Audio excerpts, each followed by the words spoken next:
Bonjour, bonjour. Alors aujourd'hui, on se retrouve pour fabriquer ensemble un petit meuble de rangement pour ces pads d'encre de chez Stampin' Up. Donc j'ai prévu un rangement qui va permettre de ranger 10 pads d'encre et sur le côté un petit emplacement pour pouvoir y mettre des brosses, des choses comme ça. Et ça va être, il va aussi y avoir un dessus qui va permettre d'y stocker les petites recharges ou autre, qui va permettre d'avoir un petit plateau. Donc excusez-moi pour la voix, il fait encore très froid chez moi, donc je parle un peu du nez. Donc j'espère que ça ne sera pas trop dérangeant. Et donc juste avant, pour vous faire une petite mise à jour, on va dire, sur la vidéo que je vous avais fait sur les présentations de ce que j'avais reçu de chez Stampin' Up, je voulais vous dire que déjà, par rapport au rechargement des pads d'encre, donc moi j'avais dit, j'avais mis l'encre tout simplement dessus et quelqu'un m'a mis un commentaire en me disant qu'il fallait étaler l'encre, en fait, une fois qu'on avait mis l'encre dessus, étaler l'encre avec une cuillère ou avec une carte de fidélité périmée, quelque chose comme ça, pour répartir l'encre sur toute la surface du pad et ainsi qu'il n'y ait pas d'endroit qui soit plus ancré que d'autres simplement. Donc ça, je voulais le partager avec vous. Elle m'a donné aussi d'autres informations, donc notamment sur le fait que je ne connaissais pas d'autres marques qui faisaient des tampons en 2 temps comme chez Stampin' Up. Donc je parle de ça. Donc vous voyez avec le contour et la colorisation. Et en fait, elle me parlait de 3 marques, donc je vous les écrirai parce que je suis pas trop sûre de la façon dont ça se prononce. Mais elle m'a parlé de, alors, Gina K Design, Simon Says Stamp et Alter New, qui apparemment sont 3 marques qui font partie des plus connues avec ce style de tamponnage là. Donc voilà, je m'étais dit que voilà, je voulais partager les informations. Concernant le fait que les pads fuient et qui mettent de l'encre absolument partout, vous voyez que ça s'est quand même amélioré. Et en fait, c'est pareil. Cette même personne me disait que les pads chez Stampin' Up étaient très chargés en encre. C'est pour ça qu'ils coulaient surtout avec la chaleur où du coup l'encre devient un petit peu plus liquide. Et que ça pouvait être quelque chose d'un peu plus courant pour les couleurs comme les rouges, les roses vifs et les bleus foncés. Donc voilà pour les petites informations que je voulais partager avec vous d'abord. Et puis bah, écoutez, on va pouvoir se lancer dans la fabrication de la petite tour. Donc je ne peux pas vous la montrer dès le début puisque je ne l'ai pas encore faite. Mais on va la faire ensemble dès maintenant. Donc, si ce n'est pas déjà fait, n'hésitez pas à vous abonner pour ne manquer aucune des prochaines vidéos. Et c'est parti! Alors, tout d'abord, on va avoir besoin donc des côtés de la tour. Donc pour les côtés de la tour, on va avoir besoin de 2 rectangles. Donc moi je suis partie sur de la cartonnette récupérée. Donc on va avoir besoin de 2 rectangles qui sont les 2 côtés de la tour et qui vont faire 8,5 cm par 18,2. Alors je vous explique le principe. On va faire ceci. Je ne sais pas si vous voyez. Voilà. Là, j'ai plein de petites cartonnettes qui sont collées. Donc moi, j'ai déjà fait celle-là pour aller un petit peu plus vite. Et tout simplement, on va venir glisser. Donc ça va être l'un en face de l'autre, 2 fois la même chose. Et le principe, ça va être de venir glisser les étagères entre 2 cartonnettes. Hop, voilà. Entre 2 cartonnettes existantes. De cette façon, elle sera tenue d'un côté et de l'autre. Et ça fera une étagère, tout simplement. Pour ce faire, vous avez besoin de connaître dès le début, donc du coup, l'épaisseur de votre étagère. Moi, je suis partie sur à peu près 2 mm. En vrai, elle doit faire à peu près 1,5 mm ma petite cartonnette. Mais voilà, je laisse un tout petit peu plus d'espace parce que j'ai pas été forcément très précise sur le collage. Donc voilà. Et donc on va venir, moi je suis partie sur des espacements de 1,5 cm entre chaque étagère. Vous voyez, pour que le pad puisse rentrer facilement. Donc je suis venue découper plein de morceaux qui font la hauteur d'une étagère, donc 1,5 cm par la largeur, c'est-à-dire 8,5. Et on va venir les coller ici. Donc, pour ce faire, on va venir préparer les espaces de collage. Donc là, c'est pareil, je me suis un petit peu avancée. Mais en fait, du coup, là, j'ai gardé 2 mm. Et à partir de ces 2 mm, j'ai fait des espacements de 1,7 cm entre chaque ligne. Donc, du coup, si on considère que cette ligne-là, c'est 0, on est à 1,7, 3,4, 5,1, 6,8, 8,5, 10,2, 11,9, 13,6 et 15,3. Et ces lignes-là que j'ai tracées donc à ces mesures, donc j'ai fait un point d'un côté et un point de l'autre et j'ai rassemblé tout simplement, on va s'en servir pour venir positionner nos petites cartonnettes. Le principe va être de coller ces petites languettes sur la ligne, c'est-à-dire aligner le bas, enfin aligner la cartonnette avec la ligne du bas. Donc je viens mettre de la colle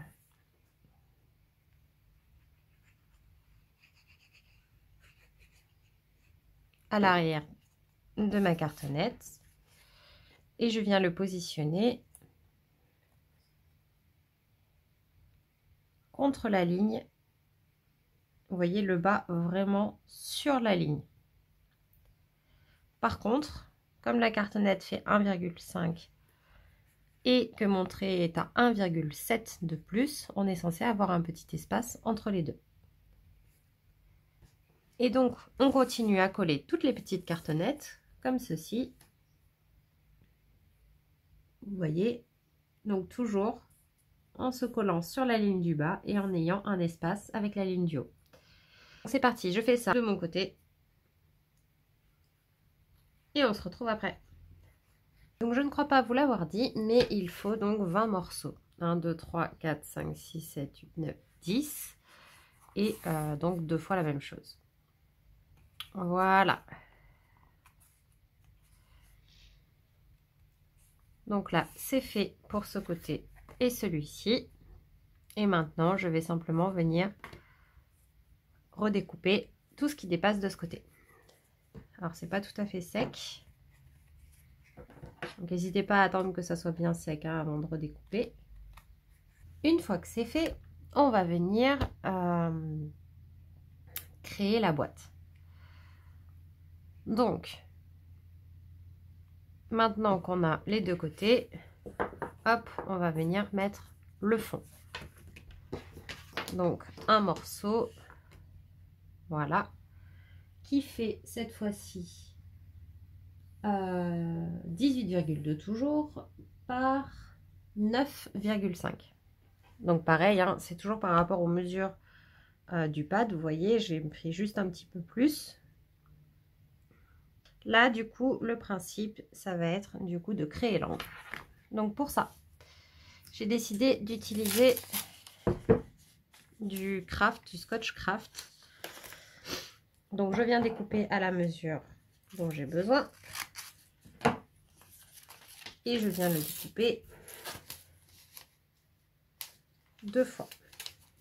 Donc, ce scotch-là, pour ceux qui ne connaissent pas, en fait, il a une partie mat, on va dire, et une partie brillante. La partie brillante, c'est de la colle qui va s'activer avec de l'eau. Donc on vient avec un petit pinceau humidifier la partie brillante. et vous allez voir que ça va coller. Donc là, je viens, hop, voilà, donc ça colle très bien au bureau aussi. Je viens simplement poser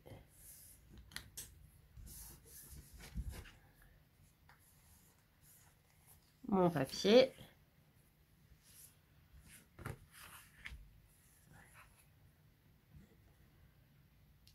Et là, je positionne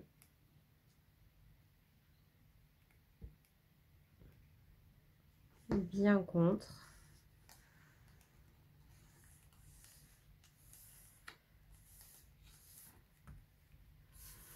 Vous voyez, en fait, il y a juste 1 mm d'écart entre les deux. Alors, normalement, quand je fais ça, j'en mets à l'intérieur. Là, en fait, si j'en mets à l'intérieur, ça va poser problème avec les étagères. Donc, pour une fois, je ne vais pas en mettre parce que ça ne va pas être non plus très sollicité.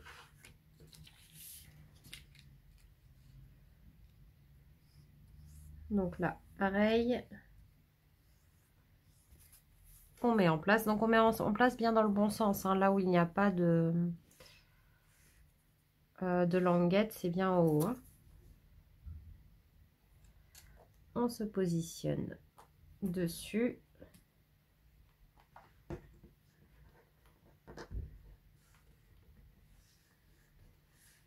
Là, on a nos 3 côtés. Donc, ils vont venir se mettre comme ceci. Une fois qu'on a ça, on va venir poser le fond. Alors, le fond, pour moi, c'est simplement une des étagères qu'on va venir poser, du coup, bien en bas. Et donc, c'est les 2 mm qu'on avait laissé au début. Comme ceci. Donc, alors, on va commencer par positionner la partie intérieure cette fois-ci, puisque là, on va coller aussi l'intérieur. Donc, je viens me mettre sur le bord ici. Je replie bien. Je me positionne. Et là, avec le côté fin du plioir, je viens marquer l'angle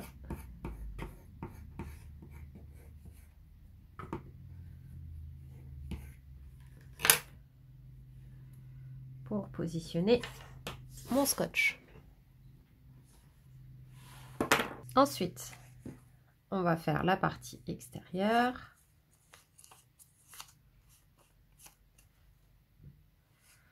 Donc là, je le laisse plier, c'est pas dérangeant.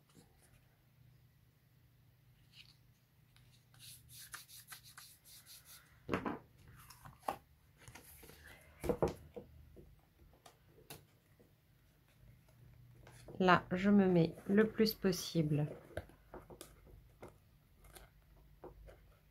le mieux positionné possible. Voilà.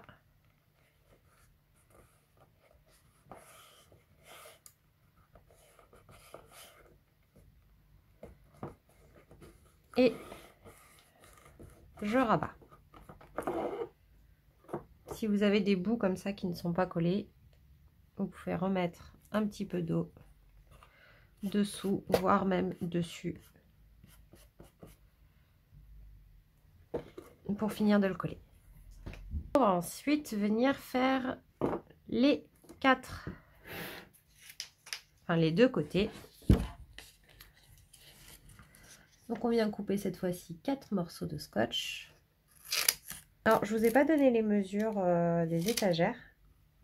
Les étagères du coup elles font, donc il y en a 10, il faut couper 10 morceaux qui font 9,5 par... Alors moi j'avais mis 8,5 mais comme vous voyez ça dépasse un petit peu parce que j'ai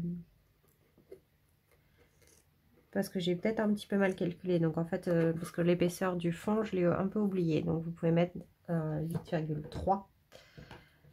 Et comme ça, vous n'aurez pas ce souci-là. Moi, ça me dérange pas trop. Donc je vais laisser comme ça. Donc c'est parti. Donc là, moi je vais commencer par l'extérieur. Donc je viens bien positionner le scotch d'un côté, mon étagère, et une fois que c'est fait, je rabats. Voilà. On va venir faire pareil de l'autre côté.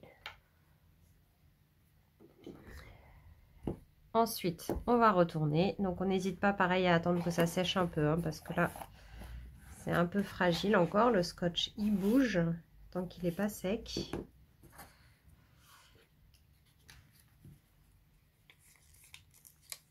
Et donc là, on va venir à l'intérieur. Donc, pour ça, je plie mon scotch en deux comme ceci entre mes doigts. Je viens le positionner en bas. Je garde bien le scotch plié et je viens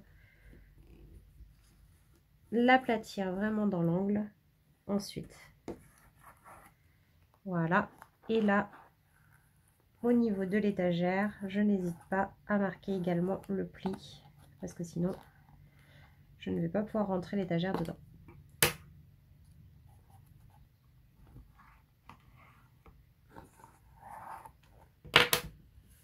Voilà. Et là, cette fois-ci, on a notre boîte qui est faite. Alors, pendant que le scotch est encore un peu humide, je vais venir mettre l'étagère du bas. Donc là, il n'y a rien de plus simple. On vient simplement l'insérer. Vous voyez?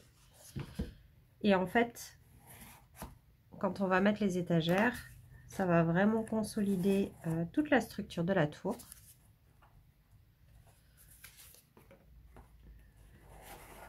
Donc l'extérieur est consolidé par toutes les languettes qui sont sur les côtés. Ça la renforce bien. Hop, les étagères sont faciles à mettre, à positionner. Et l'avantage de cette technique, je trouve,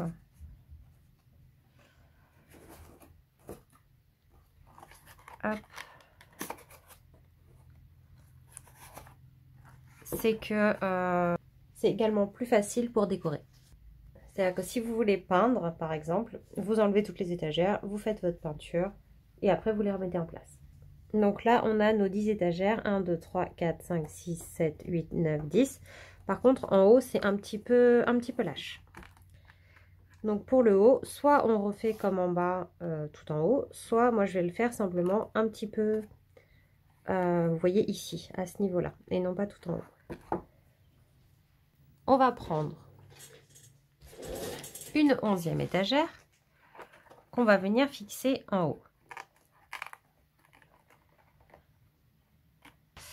Donc là, pareil, pour me faciliter la vie, du coup, je vais enlever quelques étagères et on va venir positionner celle-ci. Donc, on va prendre un premier morceau de scotch,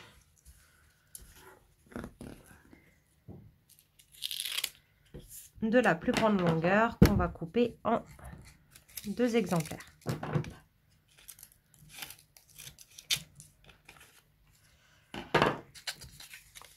Et un peu plus petit que la plus petite longueur. Hop, on va le couper cette fois-ci en 4 exemplaires. Une fois qu'on a nos morceaux, on va commencer par positionner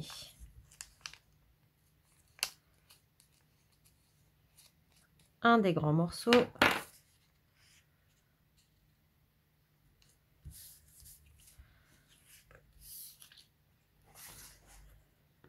ici.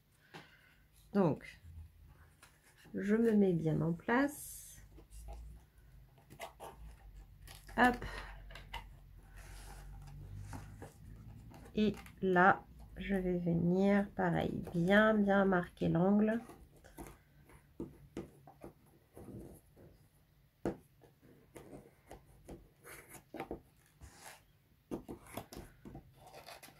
histoire de la maintenir en place, on va venir faire pareil en haut. Donc on prend le deuxième grand morceau.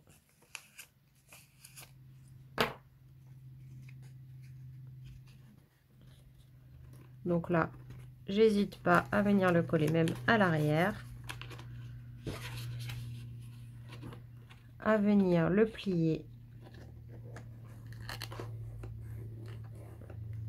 dans l'angle.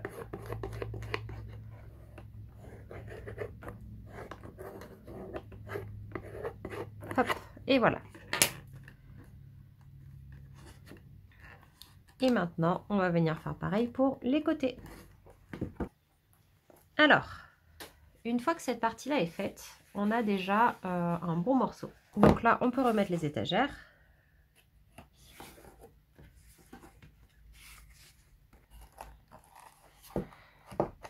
Voilà. Donc là, toutes nos étagères sont en place. Tout va bien. Toutes ces étagères-là, au final, elles sont amovibles. Ce qui est plutôt pas mal, comme je vous disais, pour la déco, pour refaire un petit coup de peinture, ou simplement, imaginons qu'un jour on veuille s'en servir pour autre chose, on peut enlever l'étagère.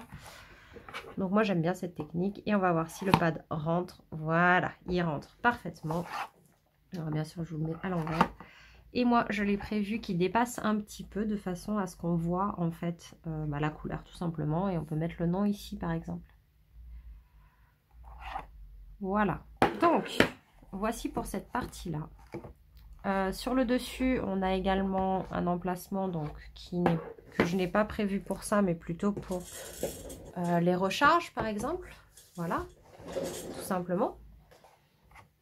Et sur le côté, on va s'occuper maintenant de la partie supplémentaire. Là, par contre,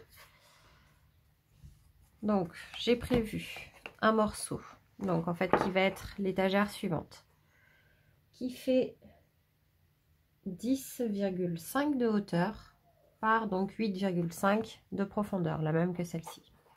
Vous voyez, elle va être là. J'ai prévu un fond, un dos si vous préférez, qui fait 3 cm par toujours 10,5. Et pareil pour le devant. Hop. Et au fond, en bas, on a un morceau du coup qui fait 8,5 par 3 cm. Donc on va commencer par faire l'assemblage comme si cette boîte-là n'existait pas. Donc en fait c'est exactement le même principe que tout à l'heure. C'est-à-dire que on va reprendre du scotch, hop, qui fait à peu près cette longueur-là 2 fois.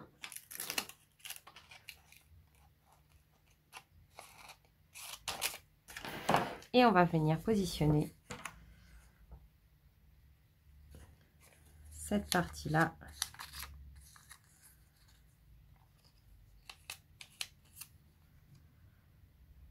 donc ici.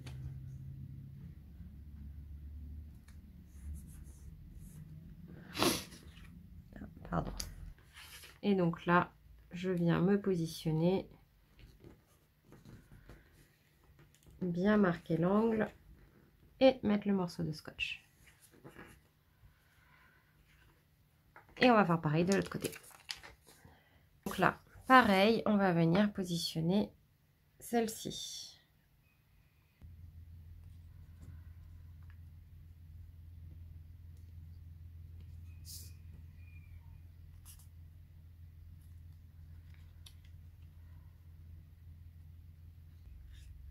Dites-moi en commentaire d'ailleurs si c'est quelque chose que vous utilisez ou pas. Parce que j'ai pas l'impression que ce soit très courant. Enfin, j'en vois des fois passer, mais pas tant que ça. Et en plus, souvent, je le vois blanc. Moi, j'en avais pas trouvé. J'aurais bien voulu qu'il soit blanc. Mais bon, en tout cas, à l'époque où je l'ai acheté, j'en avais pas trouvé. Honnêtement, j'en avais même pas besoin d'un aussi gros rouleau. Ça fait un moment que je l'ai. Donc là, pareil, on va venir consolider les angles. Hop.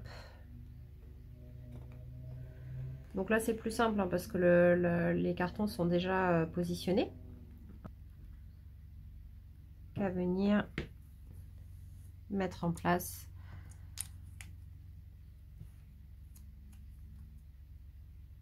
venir lier en fait les côtés ensemble.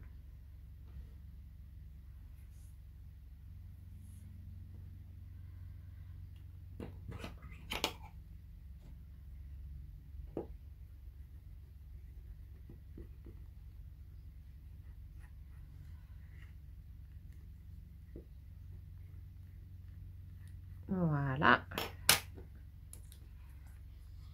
Alors, il faut vraiment bien le positionner et au début, vous allez voir que il est possible que vous ayez l'impression que ça tient pas.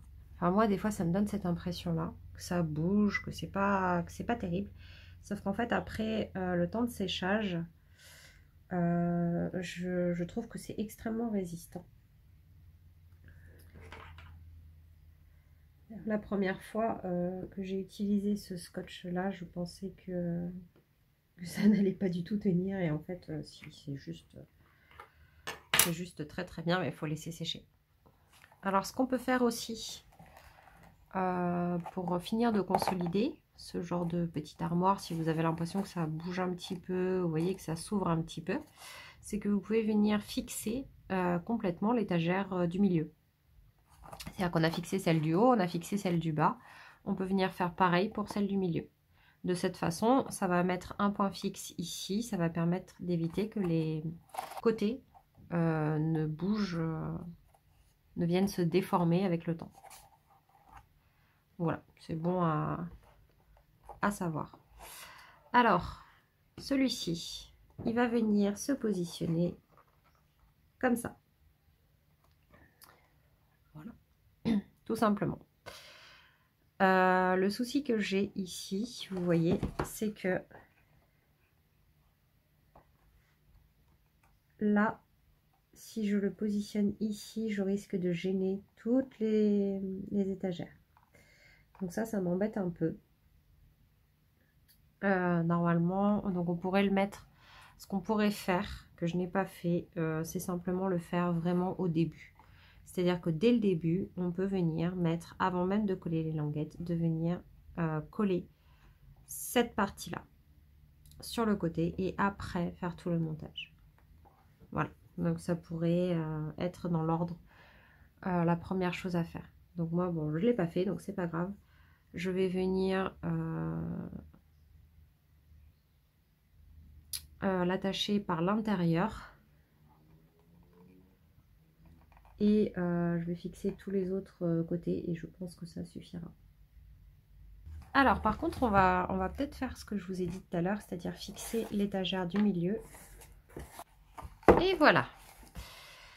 Donc là elle est consolidée, il n'y a plus de soucis. Maintenant on va pouvoir passer à cette partie là. Donc là on va commencer par l'intérieur. Alors ça va être un petit peu moins facile d'accès parce qu'on est vraiment à l'intérieur d'une boîte. Donc on va commencer par la partie du bas. Alors j'en coupe tout de suite 2 morceaux. Hop. Et là je vais couper pour les côtés 3 morceaux.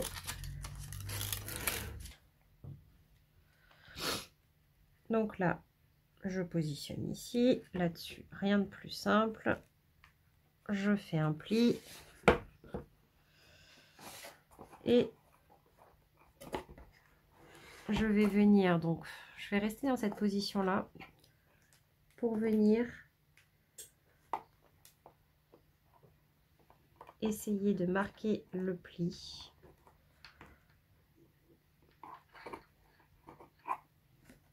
En restant bien positionné. On peut se mettre aussi un peu comme ça, mais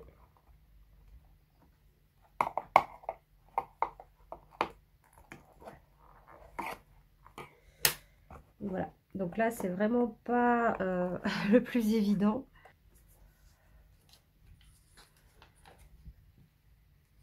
On va faire pareil sur les côtés.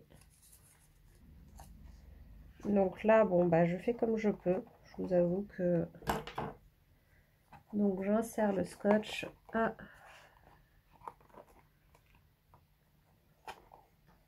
Et je viens quand même essayer de marquer le pli.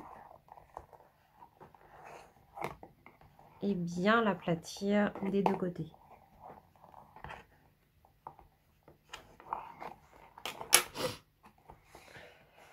Et on fait pareil à l'intérieur de l'autre côté.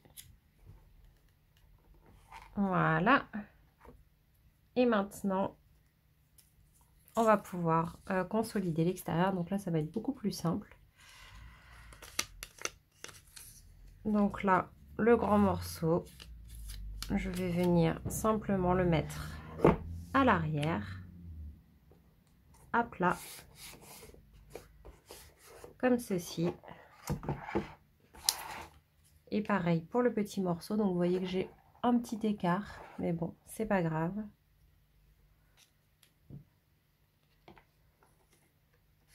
Hop, on vient repositionner, bien tendre le scotch. Voilà. Et là, il va falloir bien laisser sécher tout ça. Voilà. Et donc le principe, donc là il ne restera plus qu'à décorer. Donc c'est pareil, hein, on aurait pu décorer un peu certaines parties en avance. Le meuble est fonctionnel.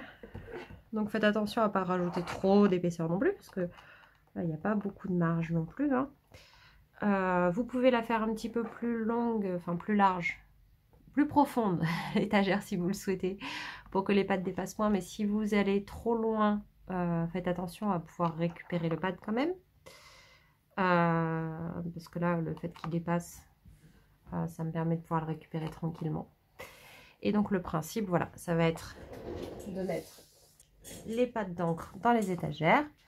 Ici, on a un petit endroit pour mettre les recharges. Et sur le côté, les brosses, tout simplement. Donc voilà. En tout cas, j'espère que ce tuto vous sera utile et qu'il vous aura plu, sachant qu'on peut adapter bien entendu ce petit meuble à toutes les tailles de pads d'encre. Voilà, au moins vous avez les mesures pour ces pads là si ça vous intéresse. Si à un moment donné vous voulez savoir comment je définis les mesures d'un projet comme ceci, n'hésitez pas à me le dire également et on pourra faire un projet ensemble avec tout depuis le début, donc comment je choisis les mesures, etc. etc. Voilà, et bien en tout cas j'espère que cette vidéo vous a plu, n'hésitez pas à mettre un petit pouce en l'air si c'est le cas. Et puis moi je vous dis à bientôt, bye bye.